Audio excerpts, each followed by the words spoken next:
Welcome to Firsts in Fiction, your first stop for learning to write fantastic fiction. I'm your host, Aaron Gansky, author of The Bargain, the Hand of Adonai series, and Firsts in Fiction. And I'm Alton Gansky, author of numerous novels and nonfiction books. I'm Molly Jo Riley, producer of the podcast, Social Media Ninja, author of the Unemployment Cookbook and the upcoming mystery location, NOLA. And tonight we started 1 minute late, but Molly Jo was able to resolve her technical issues. I'd like to point out that she's on a Mac. So for those of you keeping score, I think we're at 3 Mac problems, and I stopped counting. 95 other PC problems? Windows 95 is Windows 97. Windows 10, is that what we're at now? So Vista. Yeah. Windows. Let's not talk about Vista. Can we just all agree that never?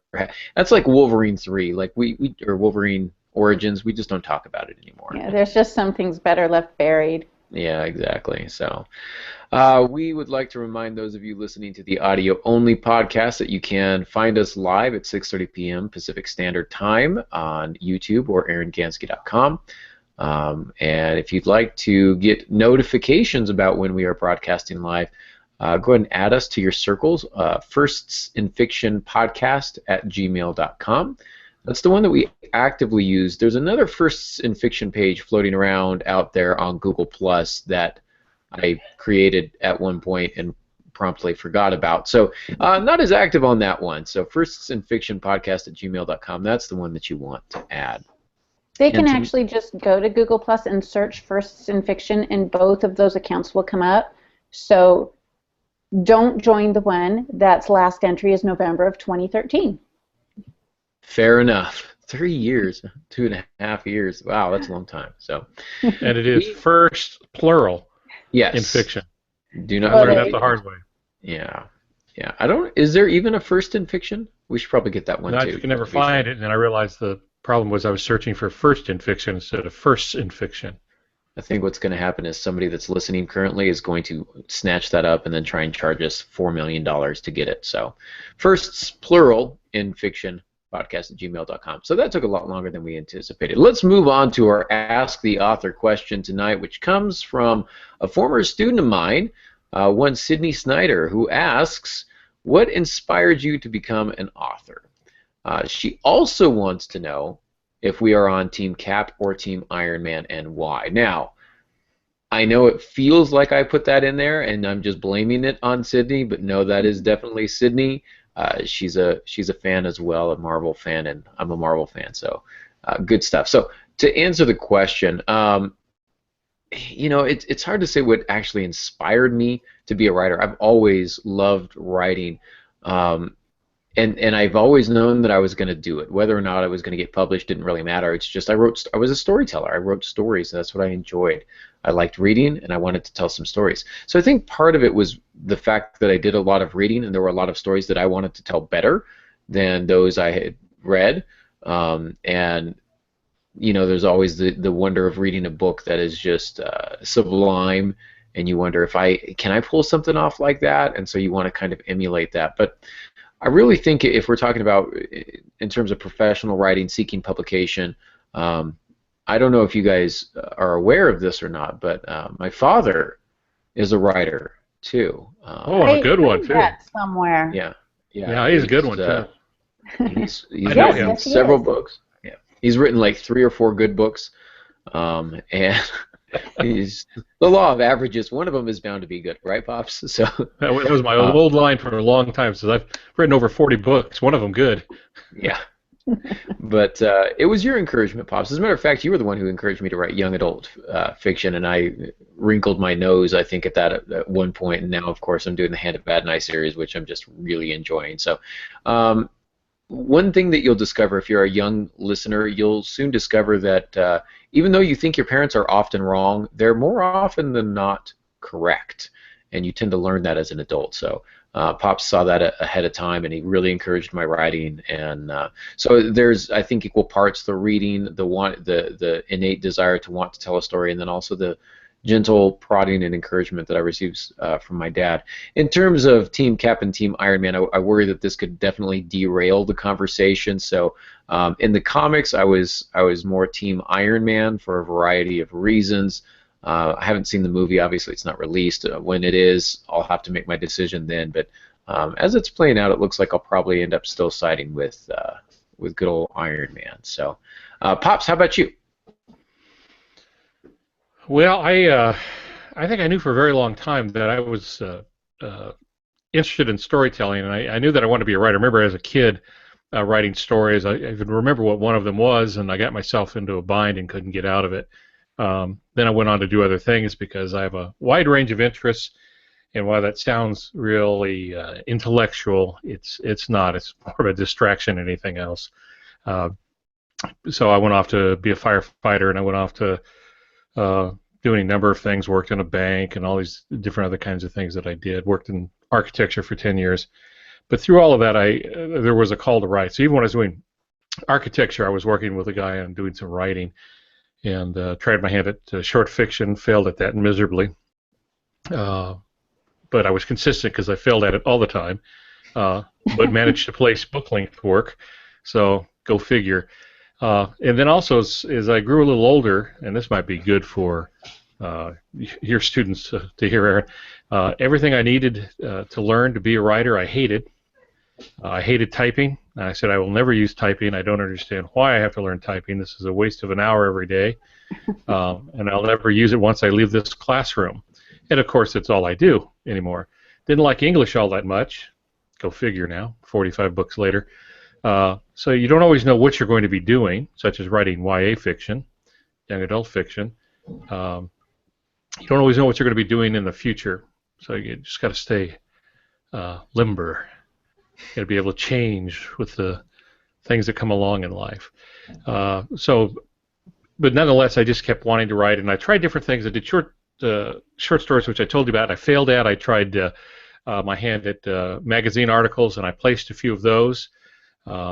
Nothing to speak of, but nonetheless, I have them mounted to my wall back there, and to remind me that you have to start someplace. I did book reviews, and then I ended up doing a novel, which sold ultimately, and then I've been doing a whole bunch of those, and then I went into nonfiction writing also, book-length works, nonfiction writing. So I don't know that there was a single inspiration other than it is satisfying, and probably the way my skill set is, imagination is my strong suit. Well said. Well said. And it's the only way you get to lie and make a living at it. Well, I mean, there's always law, politics. Politics, law, and writing. But you can make up stories and then have somebody pay you for it. That's always the kind of a joy.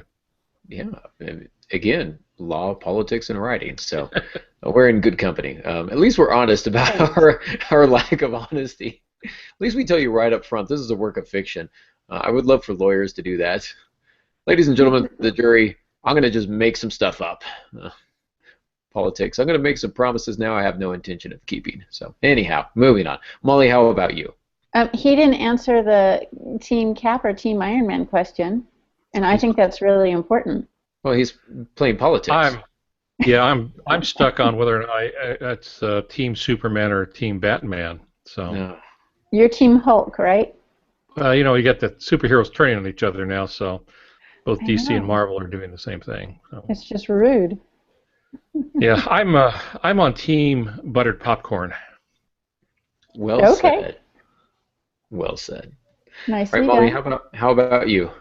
I have always wanted to be a writer. There's just something wonderful about being able to be in my own world. I was pathetically shy as a kid. I mean, you would not know it now, but I literally was very, very shy.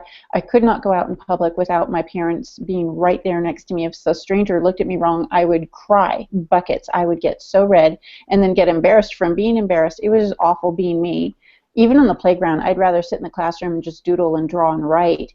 And so from a very early age, I've just always been a writer. I always thought it'd be neat to be this and a writer, or a writer and that. I always wanted to be an astronaut so I could come back and tell my stories. The bottom line was, as long as it had to do with writing, I was sold on it. There wasn't really one defining moment. I just always knew I was going to be a writer. As regarding to the second question, Aaron, I'm pretty sure you either made it up or you put her up to it. I But did Sydney, my not. answer is Team Iron Man. You did. I know you did. I Team did Iron not. Man, because I wrote in my answer, who really doesn't love a rich, arrogant guy who wants to save the world? I feel like Cap is the answer to that, Captain America. Yeah. So anyhow, but we're moving on. That's what we just need a movie, a superhero movie discussion podcast. Maybe we'll get that going. That could be fun. But That wouldn't getting cause any wars. no, not at all. So getting back to our topic today, getting physical. I got a nice little note from one of our listeners who said, I get all these invites from you. Erin has invited you to Characters, Mind, and Body, but she thought it was strange that she got one that said, Erin invites you to getting physical. Erin invites you to get physical. And okay, so that's strange. So if we can get past that. I'm sorry. Yeah. After I titled it, I was like, oh, this is not going to go well. So yeah, I've got some awkward emails on that. Lori Rolleville pointed that out, and I said, well, we've always been close, Lori, so... Sorry, Anyhow, Lori, that was me.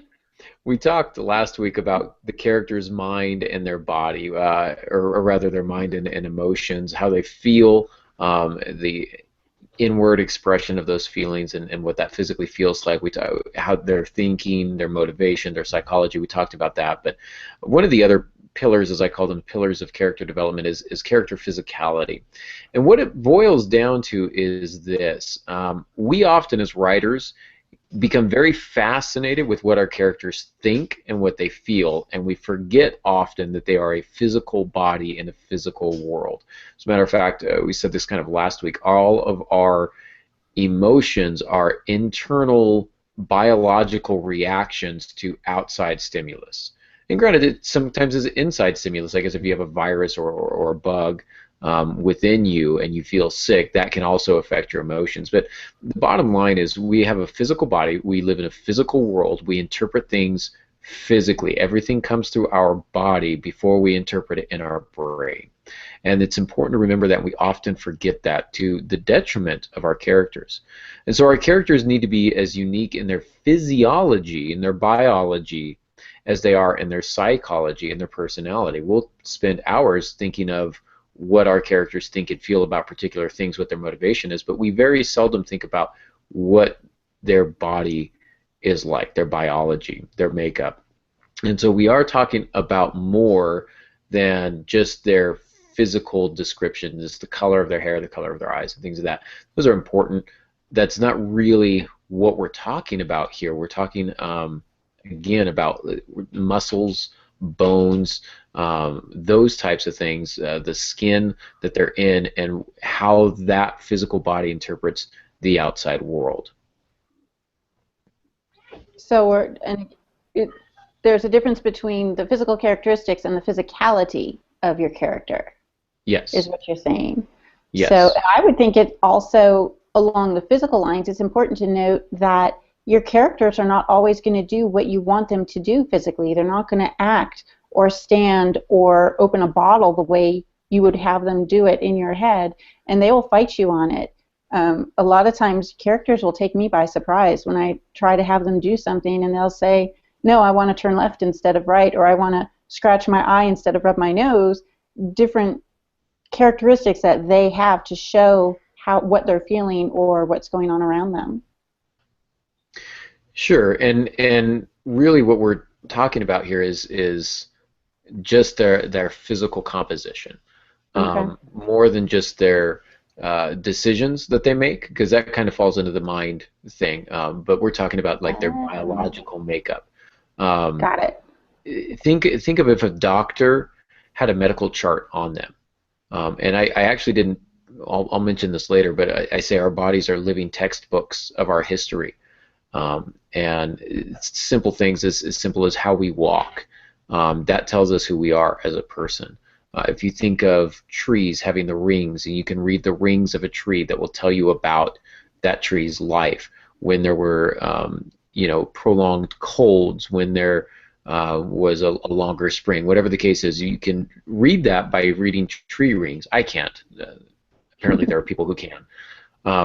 But in the same way that their trunks record their physical history, so do our bodies record our physical history as well. Pops, you were going to say something here about giving the right amount of detail? No, I was just going to watch you twist in the wind there a little bit. I was sitting here, I'm looking at you like, I'm doing the signal. I'm doing the signal here. I've been talking too much, Pops. That's how I entertain myself through these things. Put those long pauses in, the dead air. Great. Every writer faces this problem, is how much physical description do you give your character, and then how does that description play into some of the decisions they make. The tendency for new writers is to do the laundry list. 5'2", eyes of blue. Has anyone seen my character? And I'm just guessing that most people won't even know what that's a reference to. But where we do this laundry list of they were this tall, weighed this much, had this color hair, this color eyes, and so on, and then move on with the story, which is probably the worst way to do it. So we always face a challenge with every character, whether it's a protagonist, antagonist, or some supporting character, giving the right amount of description at the right time without stealing the reader's contribution to that. And so when you think about giving descriptions, remember, you're going to have to do it fairly soon up front, because the reader will form a visual of your character, and then if you describe something different later, it messes the reader up. And this can happen. I was 80% of the way through one of my books when I realized I had not given a physical description of my protagonist. I know what he looked like, but for some reason I was, page 300 or something, and it occurred to me that I could not, and I went searching for it, find a physical description of the guy. So I had to go back and write that in. But most of the time we tend to want to give too much in just one lump sum. Don't need to do that.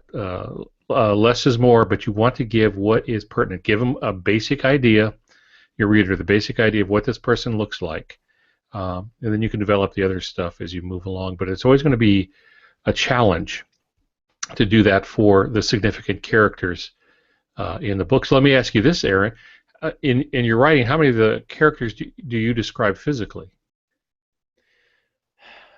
I typically will limit it to my point of view characters, unless you've got something to the extent of, well, are you talking about like the physical description, like the outward appearance? I think I want to distinguish here between outward appearance and interior physiology biology, because exterior outward appearance is fairly simple, but the fact that I have brown hair says very little about who I am as a person. The fact that I've got green, blue, brown eyes, whatever color eyes I have, says very little about me as a person. Now, if I'm getting colored contacts, that's going to tell me more about who I am. If I am, the way I cut my hair, the way I style it, or if I color it, or if I have tattoos perhaps, those will tell a story. Scars will tell a story. But for the most part, things that I have no control over don't really reveal much about me. My height doesn't tell you what kind of a person I am. And so in that regard, I will try and give physical descriptions, outward physical descriptions, appearance type descriptions of most of my characters, but I will limit it to the amount that the character is in the story. So if it's just the messenger boy riding up on a horse to deliver a message, I'll give one little quip about his blonde hair or something and let him move on, because nobody cares. He's done and out of the story, one and done. But if this is a protagonist that they're going to be with as its point of view character, they're going to get not only the outward appearance, very little, but they're going to get a lot more about the inward person. And the reason I try and shy away from a ton of physical description is because it can be a little bit boring, like you say, the laundry list, and ultimately it's not super important. The exceptions to that, I think, are when a character is struck by another character's appearance. So if you think of the typical romance setup, the man sees the woman, and the first thing he notices is her eyes, her hair, the particular dress that she's wearing that day, the way the sunlight sparkles in her eye, whatever other cliche you want to insert here. But there's something about her physical appearance that's caught his attention. Now that's fine. You give a little bit of that. That's important. But I also want to like encourage you guys to avoid the mirror scenes in first person, where I woke up, I looked in the mirror, I am 5'10", have brown hair, I have brown eyes. At some point, it's kind of like, who studies themselves in the mirror that way? That's creepy and weird. You're incredibly narcissistic, or something else is going on there. So the mirror scenes tend to, unless it's done well or in some other way, those tend to kind of fall flat. I feel like I've danced around your question and are keeping our political theme alive here. Pops, is that what you're looking for? Is like the physical outward appearance, or? Well, sort of. I got to thinking about this. I'm finishing up the next book in the Harbingers series, and it'll be out later this month. And this show is brought to you by the Harbinger series because you can pre-order the book called The Village. Yay. Over the ebook anyway. You can pre-order. So it'll be out later this month. But I have a key character, but who does not appear much. It's more of the MacGuffin. For those who may not know what a MacGuffin is any person, object, event that drives the story forward but isn't the story itself. Anyway, so in this sense, he plays kind of the role of a MacGuffin with that. But I had to describe him physically, and it was a very short description, but I had to describe him physically so that the readers would know what my character was seeing and why the guy was such a shocker. And then I'd also set the tone for any time this guy appears that it's going to be ominous because this image would pop up.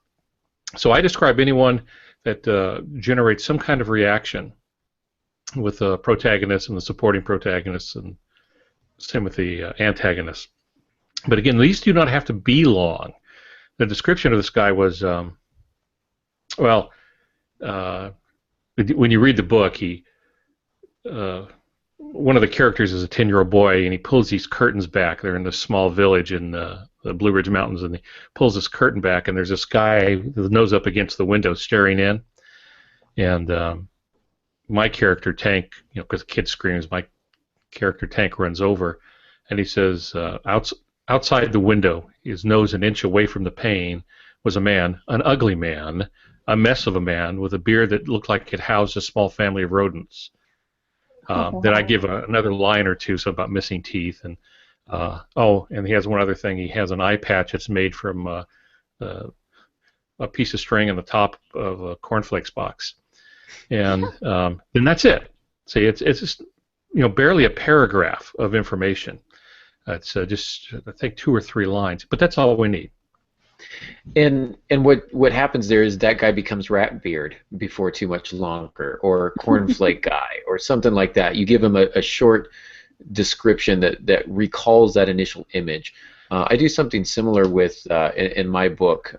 There is a character that reappears, and he's kind of an ominous figure, but the way he has dressed himself and so is somewhat ominous, and so that recurrence of the description just a little bit is what you end up seeing multiple times, just to remind the reader, hey, it's been a while since you've seen this guy, but you'll know him by his style of dress. Not as he doesn't have a cornflake patch or eye patch, which is fantastic, by the way. So you can only see the first 3 letters, C-O-R, written on his eye patch. Okay. But my purpose in bringing that up is to show how important physical description can be, even though you don't go on and on about it. You give just enough, and this guy is scary enough, and then he says some bizarre things, so he gets a different name. He becomes a Talkity Man. You have to read it, why we call him Talkity Man. But I noticed when I was writing, I did what you talked about. I ended up giving him a different name. He became known to me as One-Eye Jack. And that doesn't appear in the book, but it sure appeared in my brain, because as a writer, I'm also the reader of the book. So, yeah, Absolutely. it's there's always some decisions to be made, and I think the best writers are the ones who will stop and give this some thought before they go into much of a description, and they decide that it's going to be important. If it's not an important physical characteristic, don't spend much time. If it's going to play a role later, for example, my character Tank's a big guy, but I've used small guys, I've used people with deformities, whatever it is. If it's going to play a role in the story, then we have to show that. So when we get to that part where that either does something good or something bad, the reader won't be surprised. I've done that too. You want to just focus on the one or two key details that separates him or her from the rest of the masses. I've used things like a guy yay tall and with a really unfortunate haircut. Yeah, right. A guy with a train wreck of a nose, and I'll come back to that often. The train wreck. I described one guy as sporting. I just got out of bed haircut. Mm-hmm. I just crawled out of bed haircut, and so that tells you something about the person. Also tells you something about your narrator, so it's a good chance to define your narrator. Exactly. It establishes the voice of the narrator as well, and that's why it's important. And see, again, here we have the point of view character describing somebody else that's in his or her life, and that's relevant. Whereas the point of view character describing themselves, not as relevant, not as important. And so we really want to focus on those key details. What I thought I would do to kind of help set the stage and is read a couple quotes. So I'm going a little bit, I'm going to jump around in the show notes, Pops and Molly, I hope you don't mind, but I'm going to jump down to some of those quotes that I have toward at the end, because these are the quotes that helped me to differentiate between outward appearance and interior biology of the characters. And so I thought I'd read a couple of those, and maybe even read an example passage that I have that I wrote partially because I was inspired by this class that I took at Antioch, where they were talking about these types of things. But Alexander Lowen, L-O-W-E-N, says, "Since all experiences are registered in the body, it is possible to read the life history of a person from his or her body. This is not basically different from what a woodsman does when he reads the life history of a tree from a study of its rings." See, I told you it happened. It's like deja vu. I know. Alexander stole it from you. He did. How dare he? Those of us who are trained in bioenergetic analysis can see from the form and movement of the body how that individual coped as a child with the stresses of his or her life situation. The way in which one coped becomes the character of that person, which then sets the pattern for coping with stresses in the future. Character is the way in which we deal with life physically. He also says, another simple truth that should be self-evident is that an individual's personality is expressed through his body as much as through his mind. How one holds himself, the look in his eyes, the tone of his voice, the set of his jaw, the position of his shoulders, the ease of his movements, and the spontaneity of his gestures tell us not only who he is, but also whether he is enjoying life or is miserable and ill at ease. And whenever I read that the first time, Pops, I immediately thought of watching baseball with you. And here I am going to use a baseball metaphor. Is everybody ready? Whoa. Let me. Wow. Write that down. Mark your calendars. I gotta but Pops, this. Wait, no. I didn't. We're not recording. I'm going to pause the presentation. I didn't watch a lot of baseball, but one of my memories, and Pops, you can correct me if I'm wrong here, but I remember as a young boy, you had a baseball game on.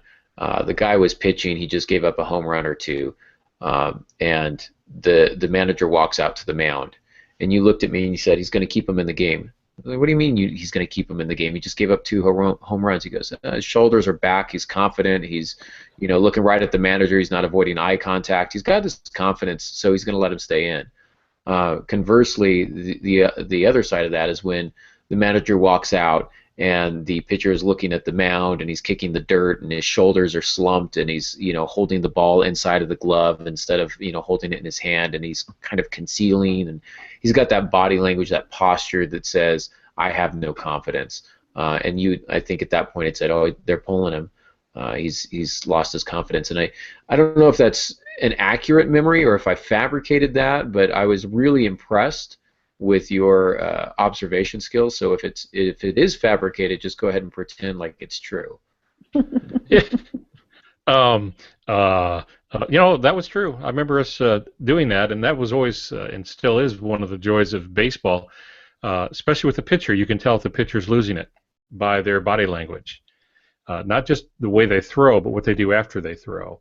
And you can most of the time tell when they're done before the manager walks out there and pulls them from it, because they're done in their mind, which shows in their body, and then it shows in their work, and then they're gone.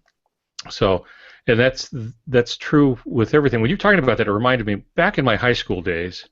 I went to high school with Moses. Mhm. But back in my high school days, our football team went out to play one time, and the best year that we had there. And one game they went out and they just their heads were down. They were slightly slump-shouldered. They walked slowly. They didn't look like they wanted to be there. And it came time for the first play, and they got in position. And the other team was thinking they've got an easy walk, and then they just exploded to life. And it was all a trick. And the other team bought it. They believed the body language. Now, you can only do that once, but it worked for them. So we are, as people, used to reading other people's body language, and readers are used to determining what's going on with your characters by the descriptions you give of their physical actions as well as their physical nature, if that's an important part. Yeah, absolutely. World affects our body, our physiology, which then is recorded in our brain and interpreted as emotions, which then further affects our body and sends more signals out to the physical world and the people around us. And so there's a transition, a transaction, if you will, between world and body that few writers really consider. I like the way Brenda Ueland said it.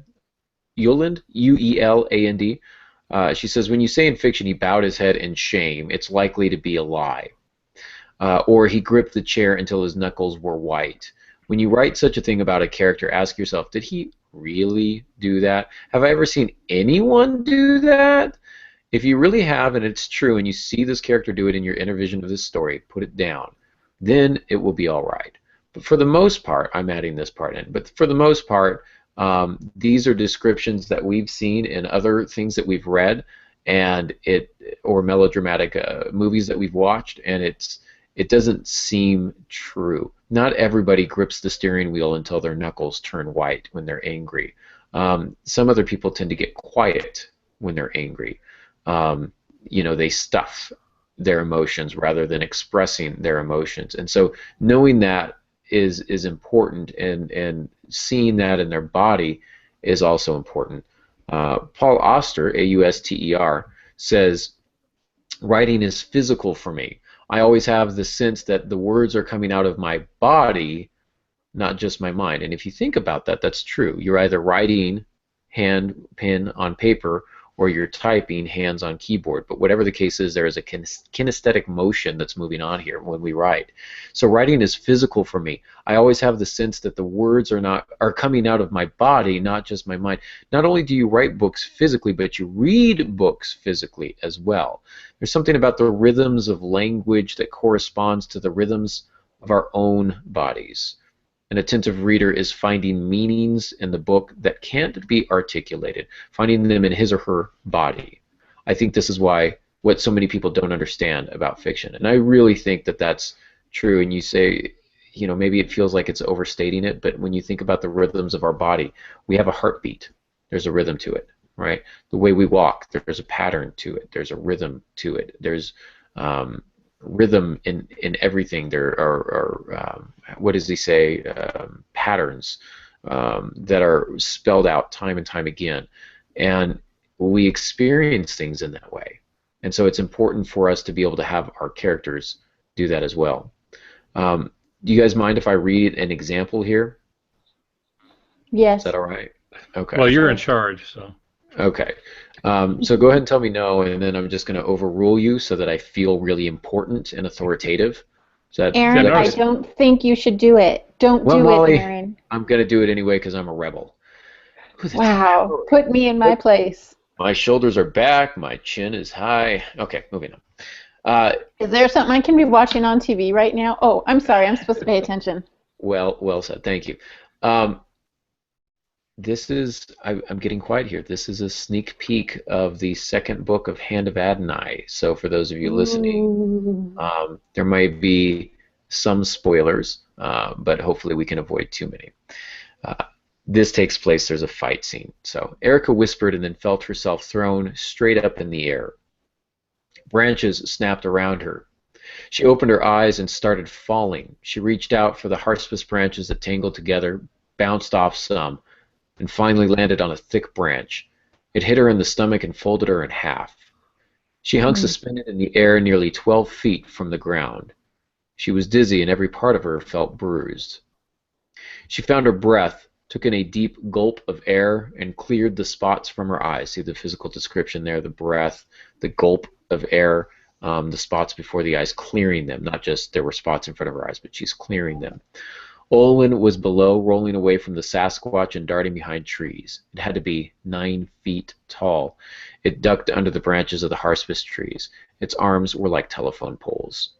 Anger welled up in her. As quickly as she could, she repositioned herself on the branch so she was sitting. Her arms stung from fingertips to elbow, from elbows to shoulders. Her back cracked and pain knifed behind her eyes. She tried to take a breath. It was slow, and inch by inch, as her chest filled with air, her ribs protested with agonizing creaks and moans. She felt a rumble in her throat and let out a fury of sharp barks, then a long guttural howl. Each came with a torturous price, paid with her woeful misery. That's an old version. It felt a little purple there at the end. It felt a little melodramatic there at the end. But what I wanted you to see there is that you're inside of Erica's skin. That you're within her physiology, her body, and you're feeling the pain that she is, rather than simply how tall she is. You see what I'm saying? And so that's kind of what I'm aiming for here with this particular podcast. Does that make sense? Yes. It does to me, yeah. Okay. Just want to make sure. And I thought that was a very good teaser for the second book. Thank you. It actually doesn't spoil too much. There's plenty there. That's fairly early in the book, anyhow. So, and that's an old passage too. I've since revised it, so made it a little bit cleaner, I think. So, but that was one of the things that I wanted to do, is put myself into the skin of my characters. One of the lines that I wrote that I thought was kind of fun is later on when she wakes up, she opens her eyes for a minute and closes them and thinks about a way to try and fit back inside of her skin. So it's like, the whole body feels swollen, like her skin is ripping underneath her. So there we go. So our bodies are living textbooks of our histories. And how do we do that? How do we figure that out? Well, I think you should have a physical history of your character. Imagine if your character went to see a doctor and the doctor opened up the chart. What would be on that chart? Every scar has a story. Give them a couple scars. It doesn't have to be like the huge disfiguring scar across the face or anything. The evil villain has the scar across the face because he's evil and he's supposed to. But it could be a simple scar on their left pinky finger. It could be a scar on their knee. But it's got a story. Think about that.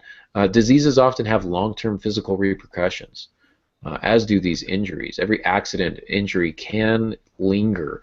What is that old Far Side Pops where you got the old man's home and one guy's knee is swollen up 10 times the size and it looks like rain, my knee's acting up, and the other one's got the elbow that's like turned inside out, and I think it's going to rain too, and they're all human barometers here by the injuries that they've sustained over their lives. There's some truth in that, though. When we walk outside and it's cold, certain parts of us ache more than others. When it's hot, does your character's body shut down, or do they thrive in the heat?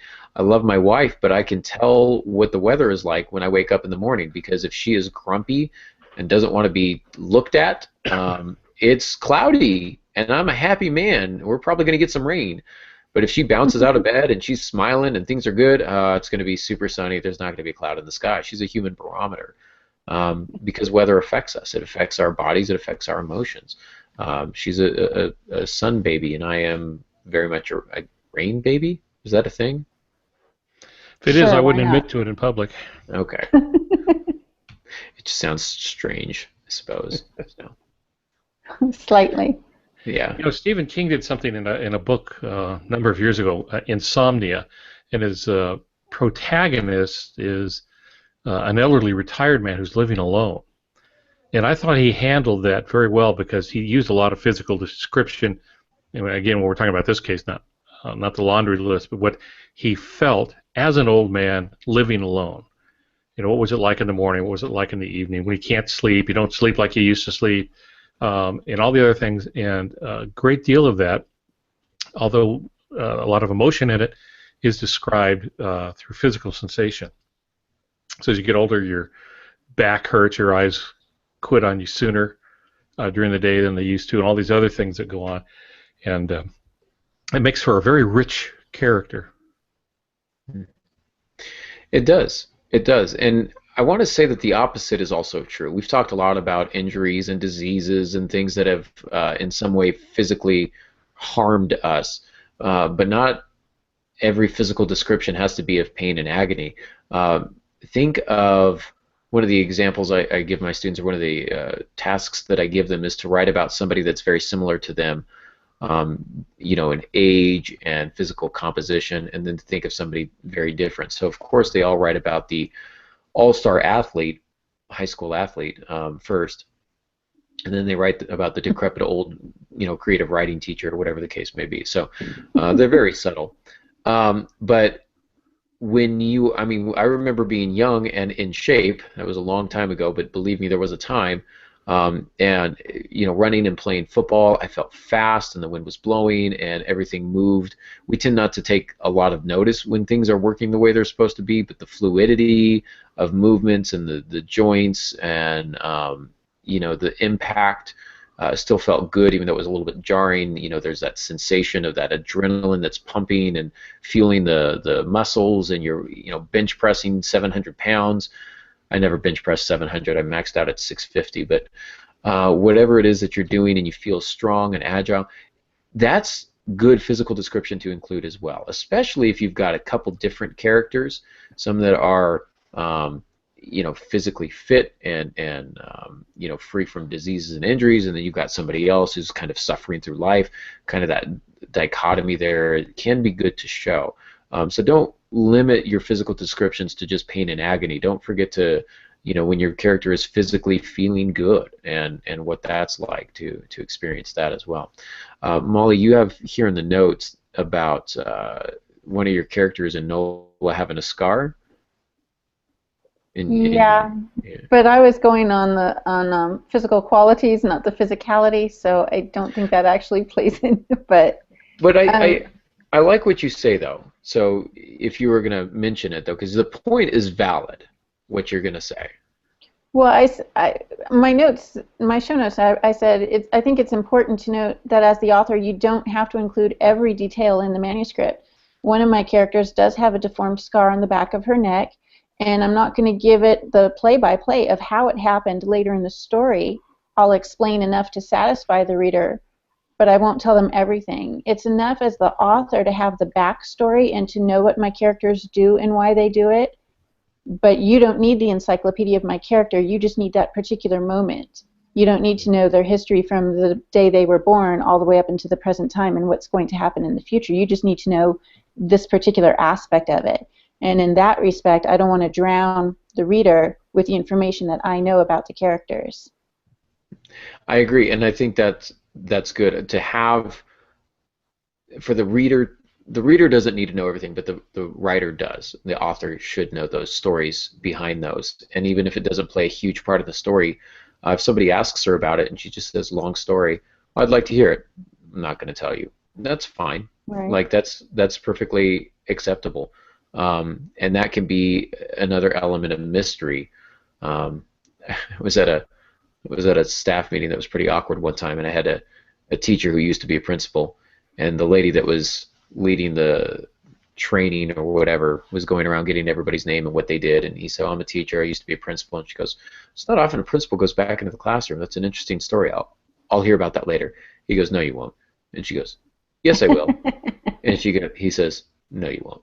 It was just, oh, well, this is awkward. I'm uncomfortable now, but there's a story there, and it's enough that the reader knows there's a story there. They may not necessarily need to know the details of it, but a little bit of physical mystery, I think, is appropriate.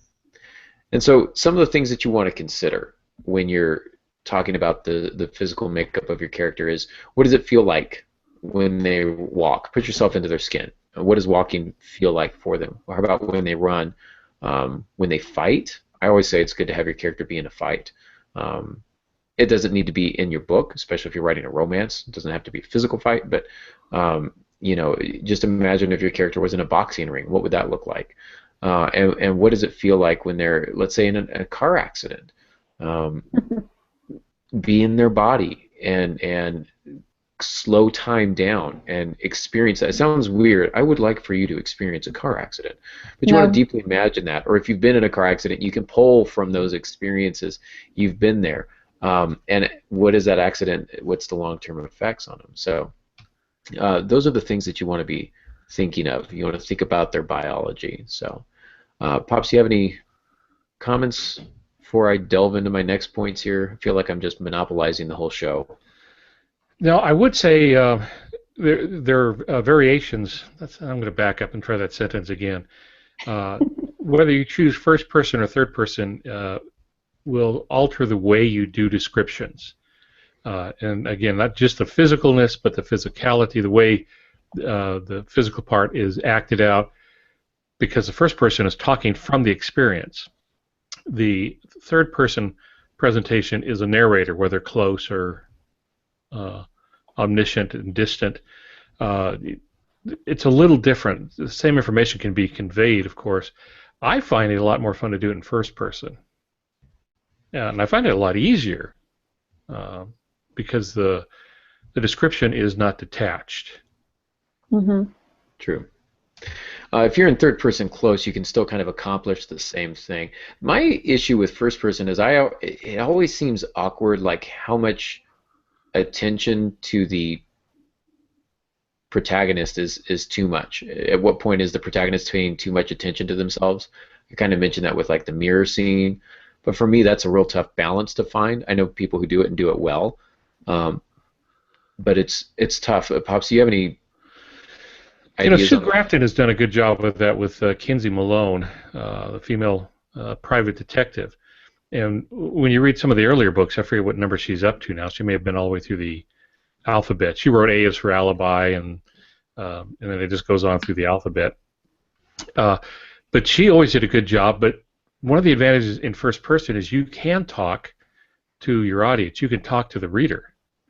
And she does that. Kinsey Malone always in the early part will tell you some of the things that make for interesting reading. Who she is, how old she is, why her boyfriend isn't hanging around anymore, that she sleeps in the nude, and that she's a private detective, and she just flat tells you what it is. It's a paragraph or two, so you get a real sense of who she is, but you get her attitude in that little bit of information too. So it can be done, and remember this goes all the way back to Mark Twain in Huckleberry Finn. He starts off talking to the reader. I forget how it goes now, but you don't know me except that you read a book by Mr. Mark Twain or something like that. And you ain't know a thing about me unless you read a book by the name of Tom Sawyer, but that ain't no matter. That ain't no matter, yeah. And then he talks about Mark Twain. And he's talking to the reader. You don't know about me. So you can do that in first person. And I'm really keen on this because I just finished a first person book. And I would do that. I just occasionally my character would say, well, we're not going to talk about that now, and move on. And it really is engaging. But when you do the physical stuff too, it's far more personal. You're not describing what happens to someone else. You're describing what happens to you, since you're writing from the character's point of view, that first-person point of view. And I find that far more interesting than third person, though most of my books are third person. For other reasons, though. I'm working on a novel now that's in multiple first-person perspectives, just because why not? Let's get really fun. So. All right. Yeah, breaking rules. That's just literary sin. I've seen other people do it. Herman Melville did first and third in the same book, so But I'm not. Well, you remember what they said about Melville's book Moby Dick in the U.S. It says. Melville's book Moby Dick sells for 25 cents in America, and it's not worth half that. Oh, gosh. Yeah. Book was panned horribly. I guess they missed the boat on that one. That was a whale of a challenge, but anyway, he got it done. Oh, my gosh, people, stop. We're done. We're done. It was just a fluke. Don't worry about it. Stop spouting out your blowhole. Let's Louis on. I Let's don't know either of you. I let's don't. dive back into character physicality here. How do you do this? Well, you want to think of your characters in terms of biology, and I've mentioned this several times, but you want to think about organs, their lungs, their heart, their eyes and ears, their joints and muscles. That's where you get a lot of the physical sensation. Their bones. Uh, are they in perfect condition? Some probably are. Some maybe not as much. Are they in some way disabled? And if so, in what way? And how does that affect them? There are those who are disabled and would say they'd rather die than live as a paraplegic, and there are others who think, bring it on. You know, I can do this. I can beat this. And so some face the challenges head on. Some tend to run from the challenges or are overcome by them. How does it affect your characters as they move through life? One of the things that my professor did when she was teaching this to us is she had us all, the entire class, get up and take a walk and just consciously think about the physical movement that we were experiencing, and think about the physiology and the movement, the kinesiology of it. You know, study some biology, if you will. Have a biology textbook nearby and find out what works and why it works and what it doesn't work and what happens when this muscle is torn. I've had a dislocated shoulder that I had for a week and a half and didn't even realize it was dislocated. But Yeah, when but I your had wife tendonitis, apologized for that, so. she did, and she eventually, put it back in. Um, but that didn't seem to hurt. I thought it would hurt a lot more. But then I got tendonitis in my other shoulder, and I was ready to break things. It was agonizing pain. So different things hurt in different types of pain. You go to a doctor, you say, my chest hurts. How does it hurt? Well, is it a burning? Does it feel like, is it a stabbing pain? There are all sorts of different kinds of pain. So imagine your character sitting down in a doctor's office explaining it to a doctor. That might kind of help you differentiate. One of the frustrating things about having children is, I don't feel well. What doesn't feel well? I just don't feel well. Be specific. Is it my stomach hurts? How? Do you feel like you're going to throw up, or do you feel like you need to burp, or do you feel like somebody's stabbing you, or is it just, do you need a Tums, or do we need to pump your stomach? Like, where's the difference? Well, like, I need more information. Ice cream. Ice cream, that's what they need. As adults, we can make those decisions. We understand what different pains mean, and if we don't, we have doctors to figure it out. So think of them in that context. What's the doctor going to say? What words do we use to describe these things? Put your character in motion. Try not to have a sedentary character. Even if they're a writer, have them doing research out on the street. Have them, running on the treadmill. Whatever it is, have them get in a fight. Have them dance. Have them go out dancing. Make them exercise, make them exert themselves in some way, put them in motion. If they're not in motion, it's really going to be difficult to describe kind of the physical sensation that they're experiencing. And then the last point that I really want to make here is to think of the setting. And we've talked about the outside world affecting us internally. Setting has an effect on your character. Do they prefer sunny days, or do they prefer rainy days? Do they prefer the hot or the cold? I cannot go out in the heat. If I do, I melt and I die, and I'm miserable. I'll go out and weed for 22 minutes, and then I'm pretty much done for the day. Like, I can't do anything else. But in the cold, I'll go out shorts and a t-shirt in the snow. Sure, I'm fine with it. I'm okay, but other people are not. So when the setting is extreme, think about how that feels inside your character's skin and what they do with it, and how they react to it. So think about that interplay there. Have I missed anything? Any questions, comments, concerns? How's my driving? So far, so good. No, I don't think that you've missed anything. I would add that writers are perpetual people watchers. We learn a lot by watching other folks, and if you watch the way they move, you can learn a lot, especially if you had some life experience. I, for example, can recognize somebody with a back problem because I hurt my back in the fire department, so I know how they bend, and I can pretty much tell you where it is in most cases. But the way extremely short people walk, the way extremely tall people walk, talk, interact, how they look at each other. You watch these things. That is really the lesson. They are your tutors on movement, and sometimes there's great story behind that. You may not know what the story is, but you can make one up. You're a writer. Why do they move that way? What could cause that kind of thing? And your writing will get richer when you can pull these little things in. When I was a kid, there used to be a little old man that'd go around and he pushed a handmade wood cart on, I don't know if it was on a skateboard or what, but he collected clothes for the poor. He'd go from house to house, and every few weeks you'd see him come by. Nicest guy, Italian guy, but he always was hunched over.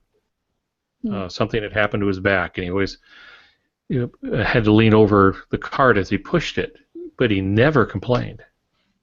He always said, "God bless you," and he talked to the kids and talked about what it was like to be their age in Italy and that kind of thing. And he was just a fascinating character, but physically he was a mess. And so that becomes an interesting story right there, how this guy who clearly has physical affliction faces that. He doesn't overcome it. He just ignores it while he goes out and does something good for people he doesn't even know. Poor people. To collect stuff for him, and that's a interesting story right there.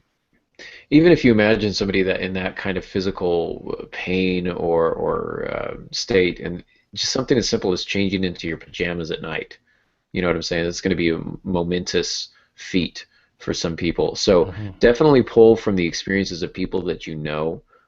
People watching, if you don't know them, airports. Just go sit at an airport for a while. You'll get everything that you need there. Pull from people you know. How does Bob show when he's angry? What does Sally do when she's angry? And you'll get those ideas. Talk to people, interview them, and find out what it's like, and ask them doctor type questions. What kind of pain are you in right now, and how do you deal with that? How do you compensate for a busted knee? After your hip surgery, what was that like? Those types of things. And sometimes those physical things make the person who they are. I got to watch a little bit of an old movie last night, the Moulin Rouge, not the singing one, but the one from 1954. It has to do with Lautrec, the famous Parisian artist, and he's well known for just sitting down at the Moulin Rouge, where they're doing all the can and all that kind of stuff, and just drawing pictures on the tablecloth of everyone around him, and then he would later paint them. But he had broken both legs as a young man. As a teenager, he was very short. He apparently had a genetic problem that wasn't identifiable in those days with that. But that's half the story, is not just his great art, the post-impressionist time. It's not just that great art, but everything he had to endure to become an artist, because he didn't really fit in society. And I mean, starts to say he stood out, but it was so short. I don't know if what's the right term for that. But it wasn't just that he was short, but he had the leg problem. It was very difficult for him to walk. And yet he becomes a very famous person, does tremendous artwork, and it's his physical nature that makes the story great, not just his art. People with 2 broken legs typically don't stand out. Well, yeah, this would be after he was an adult, but I'm going to tell a quick story here, and then we'll kind of start. And he died very young too. But anyway, go ahead. Tell a quick story, and then we'll wrap it up here. But I was at a gas station, and there was this gentleman, young gentleman, and girlfriend, I guess, perhaps new wife in the car. I don't know. They were very, 20s maybe. And he hops out of the passenger seat, hops the wrong word, shuffles somehow out of the passenger seat, and around his right leg is the halo, where you've got the halo around the leg and all the pins going into the bones, just top and bottom. Just this dude's leg is messed up, and he proceeds to start pumping the gas, and his wife or girlfriend has the window down. She's in the driver's seat. She's going, "Babe, I can do this." And he's like, "No, I got this." And my poor heart is going out to this guy, and he's cleaning out the car, and as he's pumping gas, and he's throwing things into the trash can, he's tossing them in, and he misses something, and he just goes, "F word." I tried not to laugh, but I thought, yes, yes, that is perhaps the only acceptable use of that word I've ever heard.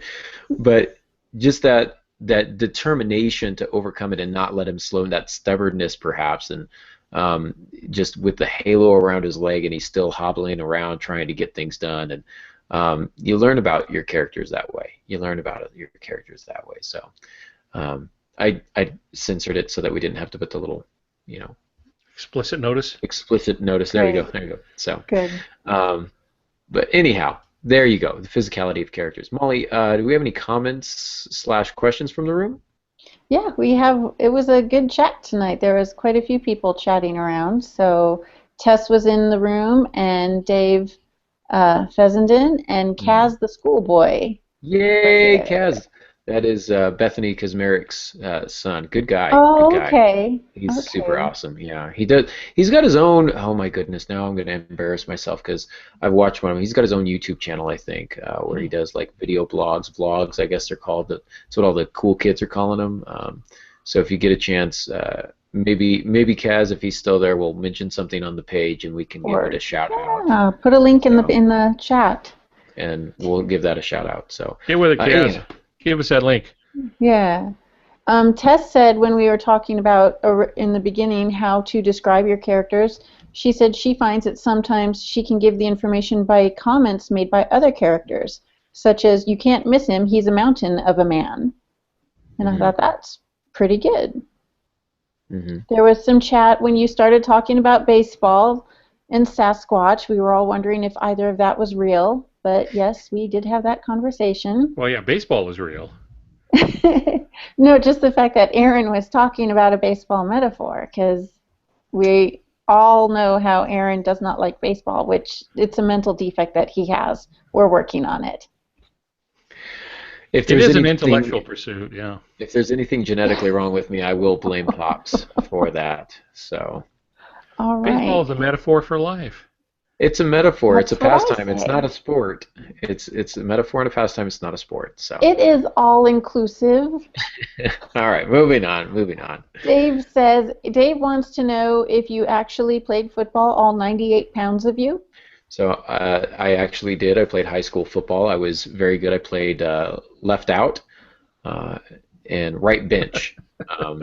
And I will have you know that I was not 98 pounds. My goal as a senior in high school was to get up to 130 pounds. So I was right around 125 when I started playing. But by the end of my senior year, I was a solid 135. And now I am not 135. I got shoes that weigh that much. Yeah. The last comment is Tess said she had a teacher in her master's program who gave them cookies and had them describe every detail of eating it, from biting to swallowing. She said it was an interesting activity. It was a class on swallowing disorders. You don't get to bring up cookies unless you bring enough for everyone. Yeah, well, she did give me some nice cookies 2 weeks ago. They were great, home-baked chocolate chip and snickerdoodles. Yeah, well, that made me feel a lot better there. I do what I can. Oh, good times. Well, excellent. We are so glad that we had so many people with us. Good to see familiar faces and new faces. Next week, we're taking a look at the spiritual/worldview of our characters, the spiritual side of our characters. It should be fun. So I hope you guys can join us for that.